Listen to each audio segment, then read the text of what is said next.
What We Pretend We Can't See by Gyzym, read by LMX Mabella. Chapter 5, Part 2. For the next 3 days, Harry buries himself in the Malfoy case. He actually goes to Grimmauld Place on Monday. He doesn't bother to owl first, figuring that if Malfoy can turn up on his doorstep unannounced at 6:30 on a Sunday, Harry can show up at his crime scene whenever he damn well likes.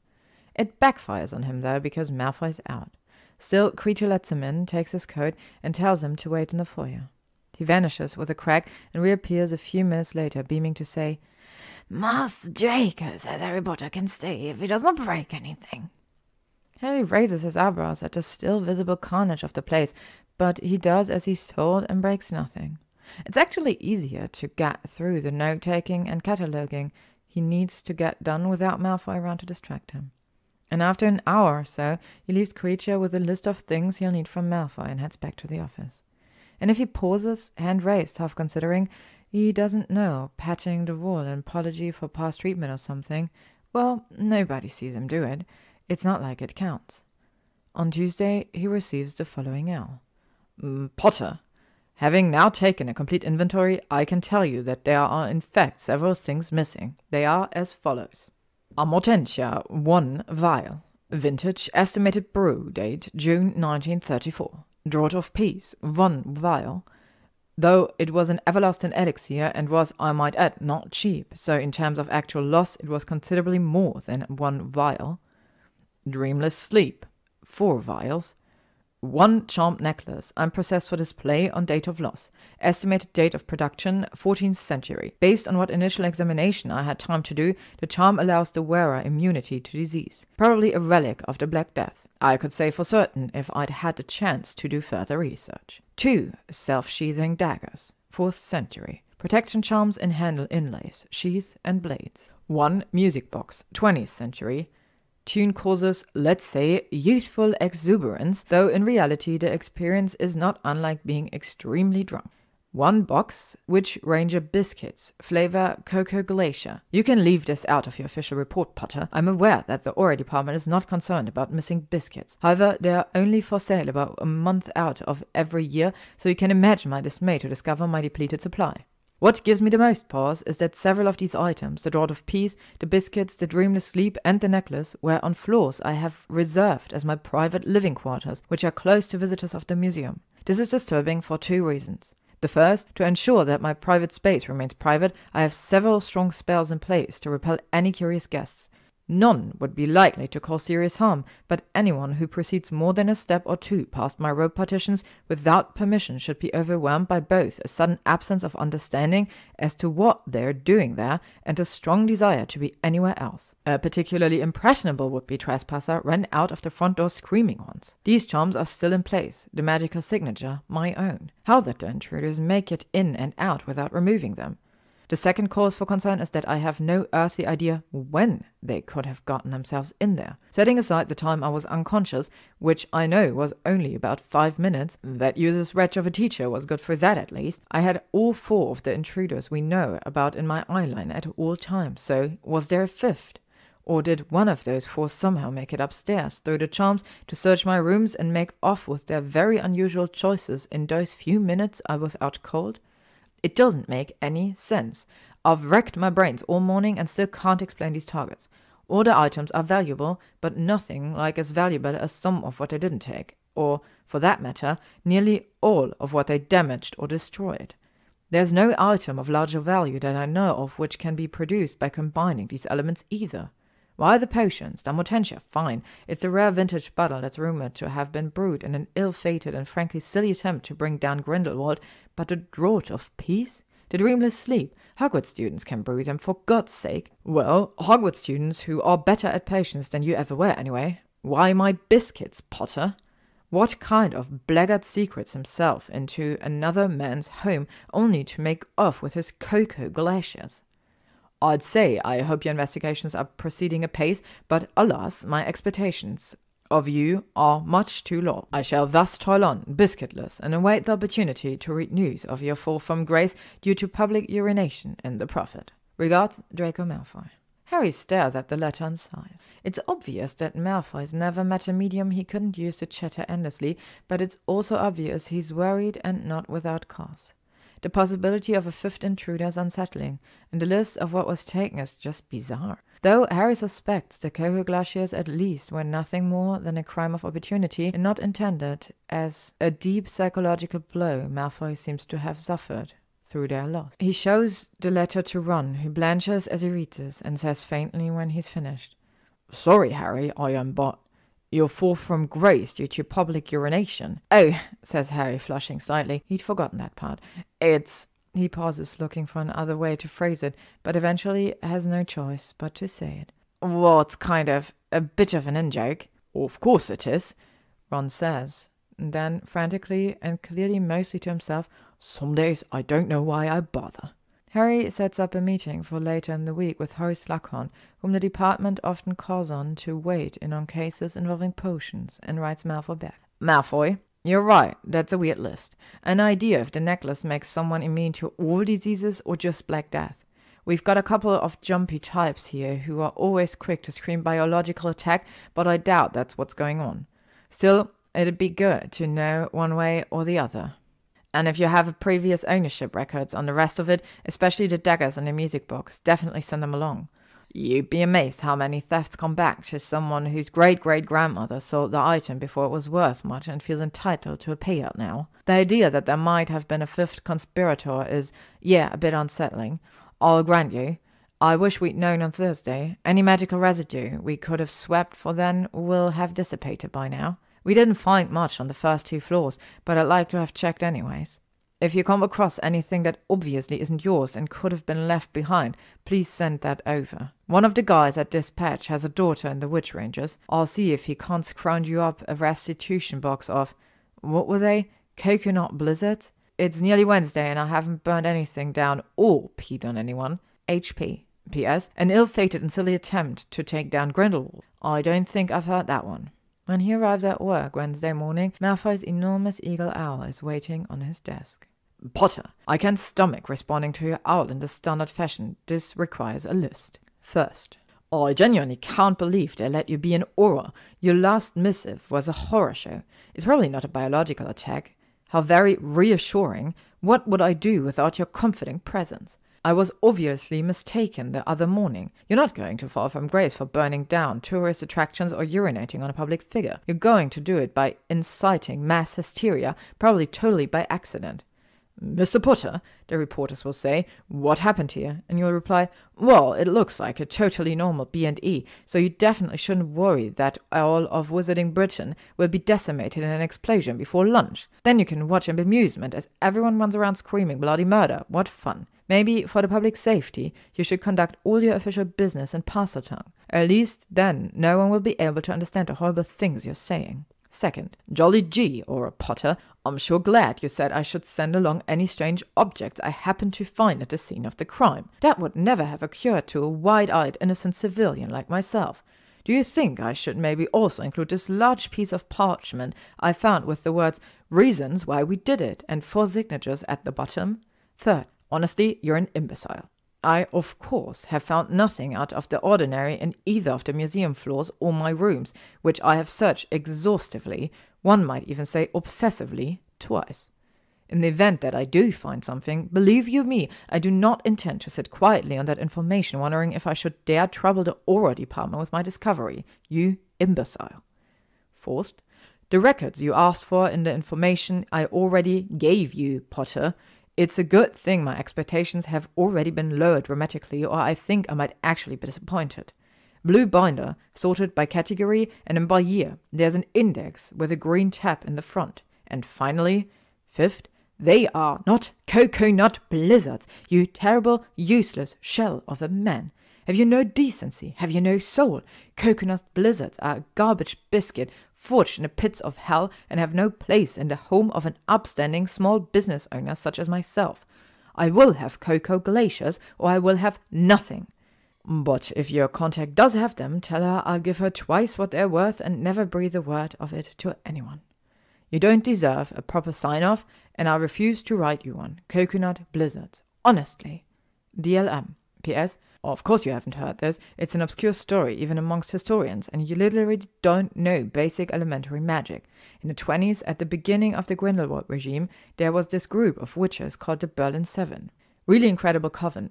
Did a lot of good in that war, except they were really the Berlin Eight. The 7 women who were actually going out and fighting and spying and what have you, and then one of their moms, who was by all accounts a lovely if slightly dotty old woman called Bernice. I believe the arrangement was that she housed and fed them so they could get on with things, but war takes its toll, as you know, and by 1934 they were the Berlin Three. Miriam Cohen, Basila Said, and somehow Bernice. I don't think she was even one of their moms, if I'm recalling the story right. I think she just stayed on for the sake of it. Anyway, she got this perfectly mad idea to brew up a batch of Amortentia and use it to turn Grindelwald's head. Said writes this whole thing in her diary about it. It's quite funny, I'm paraphrasing, but it's something along the lines of, "Crazy old Bernice, at it again, wants to dose GG with Amortentia so Miriam and I can take him out while he's distracted by her beauty.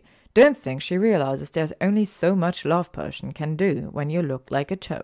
But there have been rumors for a few years, since long before anyone ever found the diary, that there were several attempts to essentially attack Grindelwald with love potion that year. I suppose I like the idea that Said and Cohen ended up going along with it. There's just something that tickles me about the idea of 2 of the deadliest spies in history lobbing love potions at Grindelwald to humor a mad old lady who wasn't even their mum. It's so insane.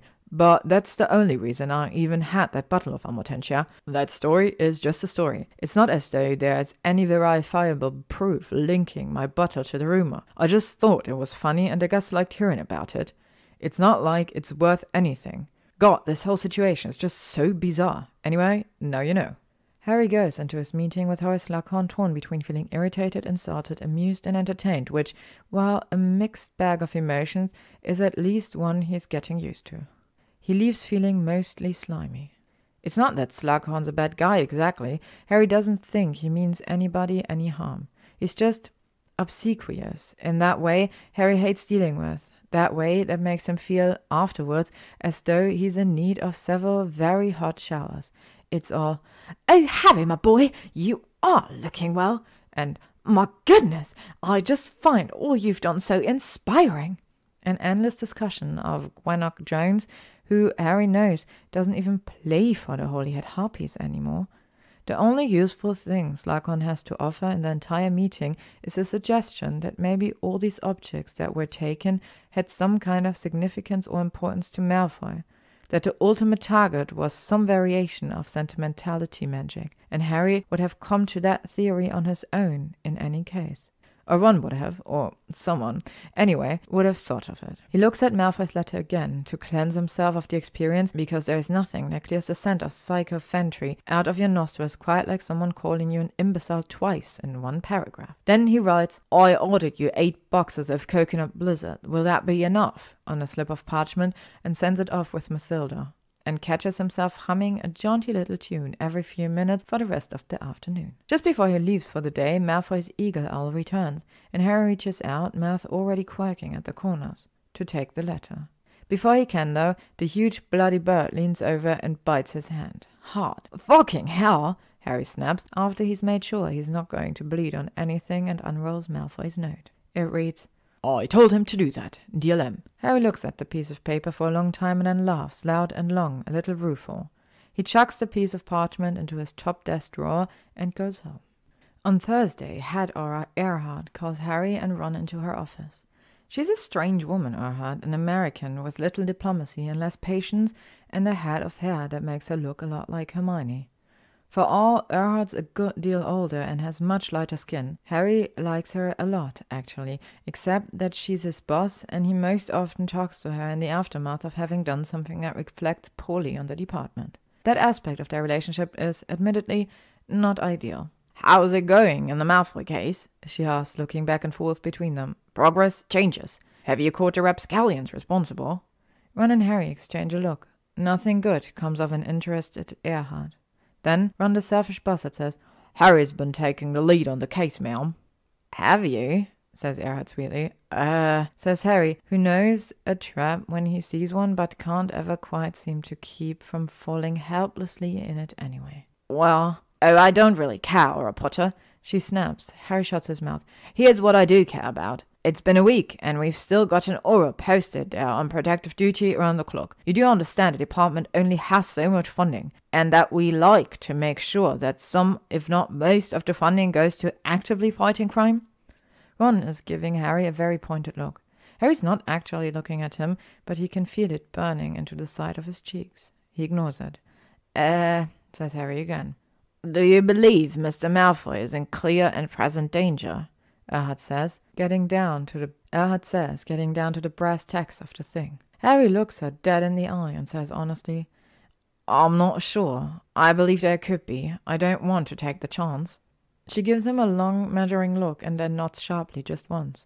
3 more days, and then I pull the plug. That's as long as a damn attempted murder will get, so don't try to fight me on it. And one of the junior Aurors called off sick today, so we are men short. If you want someone out there tonight, it's your happy task to assign the shift."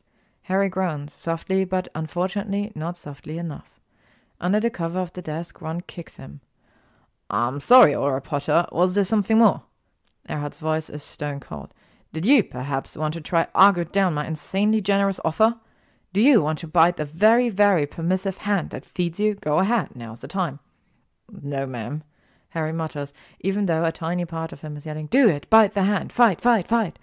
"Sorry, ma'am." "Oh, stop apologizing and get the hell out of my office," Erhard says. Harry and Ron both move to get up, and she snaps her fingers. "Just Potter. Weasley, you stay." Ron looks like he just swallowed a frog, and Harry beats a hasty retreat before he becomes part of whatever Ron's done wrong. After all, Ron can afford a black mark or two in his record. Harry, at this point, really cannot. His own record is more black marked than anything else. He walks over to the bulletin board of Junior Aurors, the roster of active surveillance and guard details, and spends a half-hearted minute or two trying to find some poor bastard to stick with the empty shift. Then he gives up and does what he was probably always going to do anyway. He grabs his cloak and goes to Malfoy himself. It's pissing down when Harry gets to Grimmauld Place, an icy late February sleet. Trent, the junior Auror who was, according to rumor, nearly shitting himself over pixies a week ago, is sitting on the front stoop, trembling a little. Harry wants to roll his eyes. Trent is clearly not equipped to live with the crushing daily misery of Auror work, but he doesn't. Instead, he says, "An impervious charm can work wonders in times like these," and attempts to clap Trent on the shoulder. He means it to be a reassuring gesture, but Trent shies away from him like a wounded animal, which is both discouraging on a professional level and disheartening on a personal one. Harry puts his stupid, awkward hands in his pockets because that is where they belong. This is what he gets for trying to mollycoddle the junior Aurors anyway.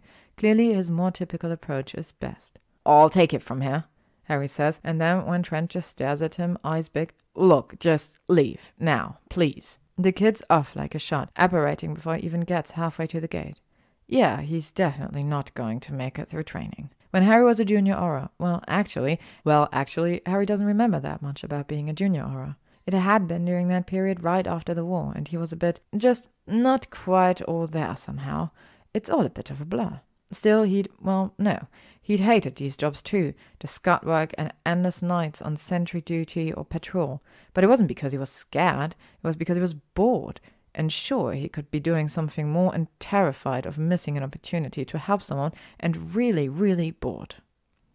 It took a long time for Harry to learn the hard truth of this work, that this is the work more than anything else is. Occasionally in Auror, there's a bright, shining moment, a bust, a rescue, a takedown that makes Harry feel alive and valuable, living up to his purpose. But mostly there's not. Mostly there's just endless, unyielding grind, day after unchanging day. Mostly there's just wanting to help people and failing and hating yourself for failing and making yourself get up and try again the next day anyway. The cases change, but the stories are all the same.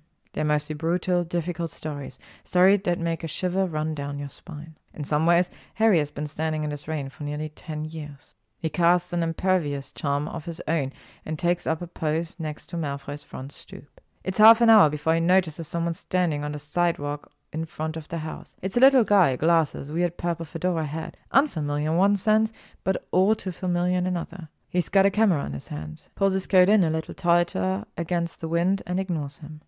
Another half hour passes, and then there are 3 new people on the sidewalk, all with either a notebook or a camera, all staring at him hungrily.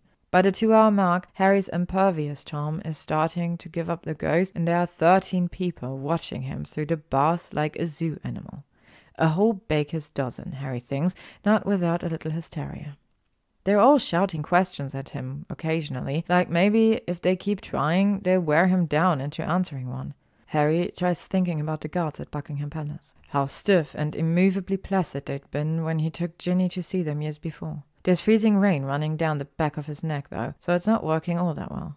He is horribly enough considering walking up to the gates and begging them to fuck off when Malfoy's front door opens. What in the unholy hell is going on out? Malfoy stops, stares out at the crowd, and seems to follow their gaze back to where Harry is leaning up against the house, trying to stay out of the wind. Then he contents himself with just staring at Harry, hands at his sides, mouth slightly open for what feels like a long time. Harry says. Hi? Malfoy's eyes narrows, and he throws his hand in the air, says, They're as low as they'll go. I don't understand. Before he wheels back in the house and shuts the door. He's back before Harry can even process his leaving, and with a cloak on this time. He storms down the stairs, grabs a fistful of Harry's sodden robes and says, Come on, Potter! Harry thinks for a hopeful moment that Malfoy is going to herd him inside like a sheepdog. Instead, the treacherous bastard starts hauling him forcibly down the lawn. I can walk, Malfoy, God! Harry mutters halfway to the gate, because there is no escaping doom now. He might as well face it with some dignity.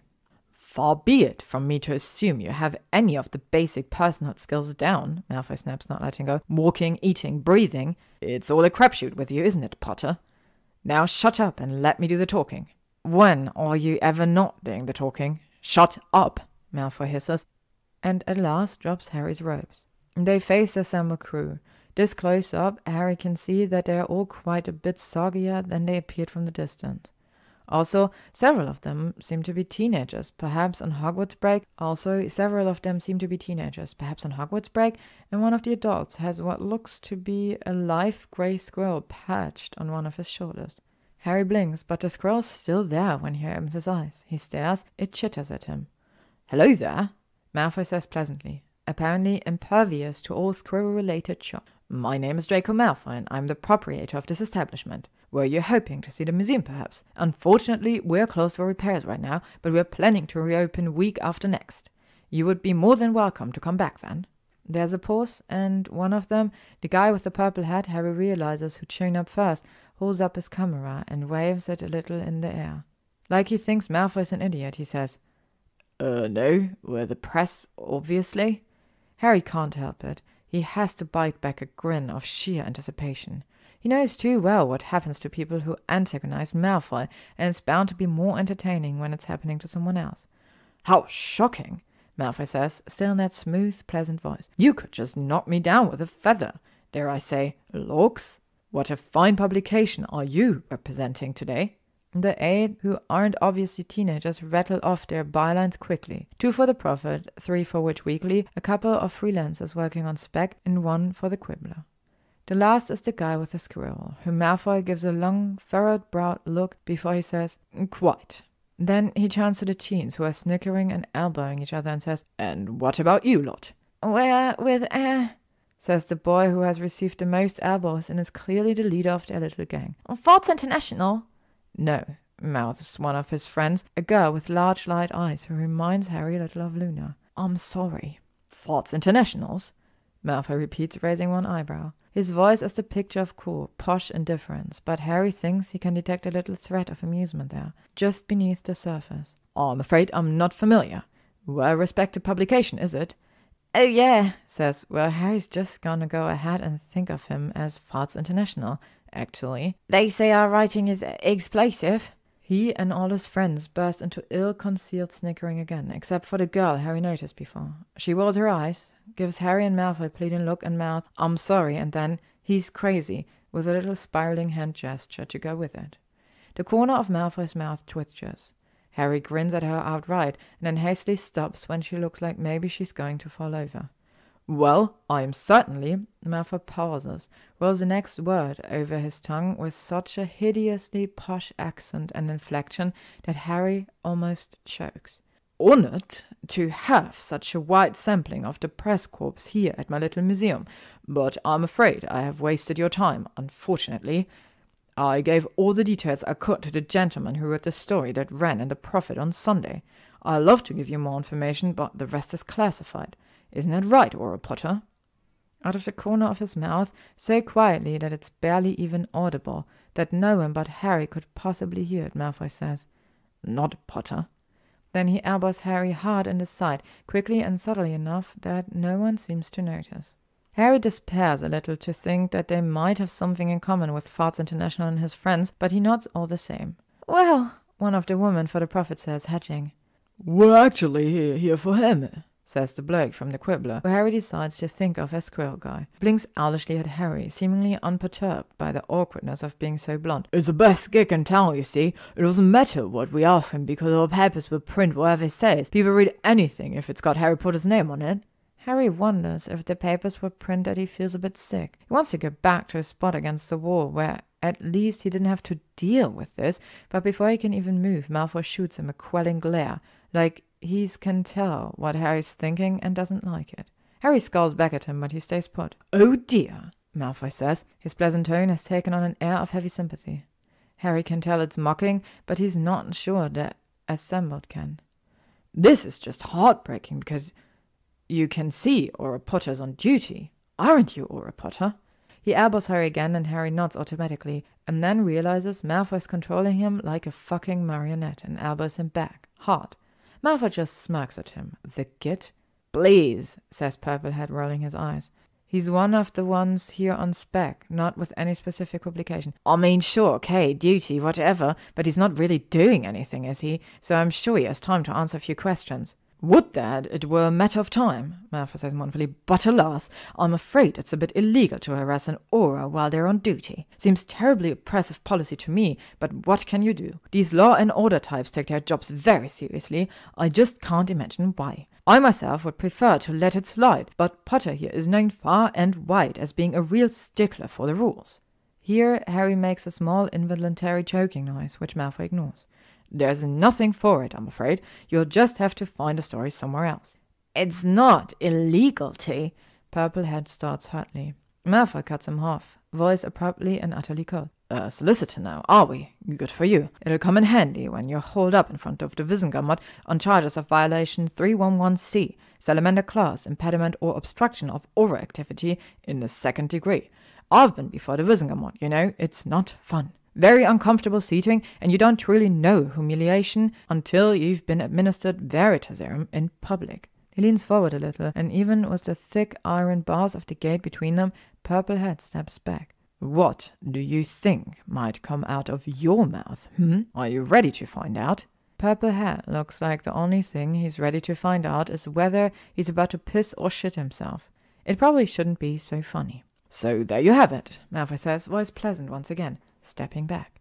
"You can head off to wherever you like, unmolested, or you can stay here and file your reports from jail. What'll it be?" Everyone takes off so quickly, some apparating, some legging it off down the streets, that Harry almost expects to see a cloud of dust clearing when they've gone. Instead, he sees Squirrel Guy, who shrugs at Malfoy's raised eyebrows. Expressionlessly, he feeds his squirrel a peanut. "I think being administered Veritaserum in public would be an eye-opening experience that might allow me to transcend the suffocating coils of the social contract and understand the nature of truth," he says, in the tone of a man explaining his choice of a sandwich. He opens his mouth, shuts it again, shakes his head, and says, "You know what? Fair enough. Muffliato." "That," Harry says, with feeling so impressed that he can't be bothered to engage his verbal filter, "was brilliant." Malfoy flushes, looking briefly pleased before he crosses his arm over his chest and scowls. "Oh, spare me your adulation, Potter. It's gauche." He starts walking back to the house, and Harry hurries to keep the pace with him. "Seriously, is there even Salamander Class C11 impediment, or whatever you said?" Malfoy throws him a scathing look. "You're an Aura, for God's sake. Shouldn't you know?" "I know that wasn't a yes or a no." Malfoy sighs, but Harry can see the sliver of a smile that's creeping onto his face. "Well," he says, sounding pleased with himself, "there very well may be, yes. I would be quite shocked, though, to discover it said what I did it said." Harry laughs. Malfoy stops a few feet from the stoop to look back at him in surprise, but then he's laughing too. his shoulders shaking under his cloak. The sound is warm against the chill of the day, the steady beat of the rain against his skull, and Harry can't believe how much the act changes Malfoy's face, leaving him looking somehow both younger and nothing like the version of him Harry used to know. Thought he knew, at least. He's not sure anymore. "What are you even doing here, anyway?" Malfoy says, when they've both stopped laughing. He walks the last few feet to the stoop, climbs the stairs, and leans against the doorframe. "I mean, guarding the place against further dastardly attack, I assume, but I rather thought you had underlings for that." Harry follows him, stopping one stair from the top. Well, I sort of asked a Weasley about the magical house the other day, and it turns out that, maybe you were right and I was, a bit of a shit homeowner," he admits sheepishly. "I encourage you strongly to omit the word homeowner in the future uses of that sentence," Malfoy says, but there's no bite to the words at all. He sounds almost... Harry doesn't know what he sounds like. "In fact, just I was shit should be more than suffice." Yeah, Harry says, rolling his eyes. "The point is I felt a bit guilty about it, and now one of the junior Aurors called off his shift tonight, and I couldn't find anyone to replace him, so, I came myself." Malfoy says. He gives Harry a look Harry can't begin to interpret. His eyes flicking briefly along the line of Harry's body, his soaking robes and trousers. It's assessing. It makes Harry's mouth go dry a little. Then Malfoy huffs out another laugh, this one more exhalation than anything else, and opens the front door. He steps inside and catches it as it swings back, holds it half open, inviting. "And heaven forbid you just knock on the door like a normal person, I suppose. Much better to stand out here being slowly drowned for your riveted audience, wasn't it? I swear it's a wonder you managed to much as dress yourself in the morning."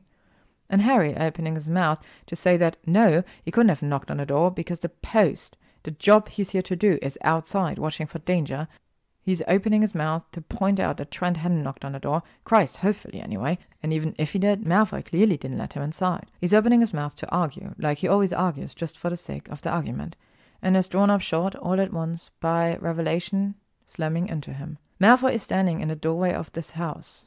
That was Harry's once. He's lit from behind with the warm golden glow of his base Harry could never make so much as vaguely inviting. His hair is loose, hanging in damp little chunks over his head, and for all his words are harsh now, like almost always, his eyes are nearly warm.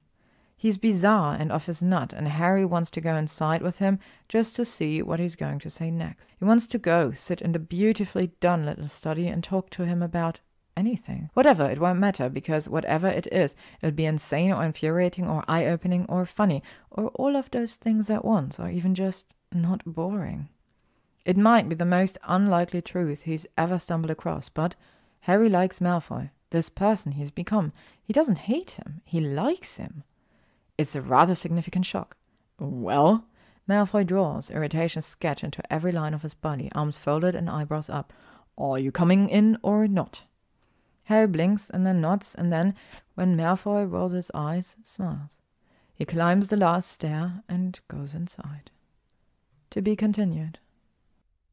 Thank you for listening to What We Pretend We Can't See by gyzym, read by Mabella. If you would like to stay up to date on upcoming chapters and stories, you can follow me on YouTube, Spotify, AO3, Instagram, or Tumblr.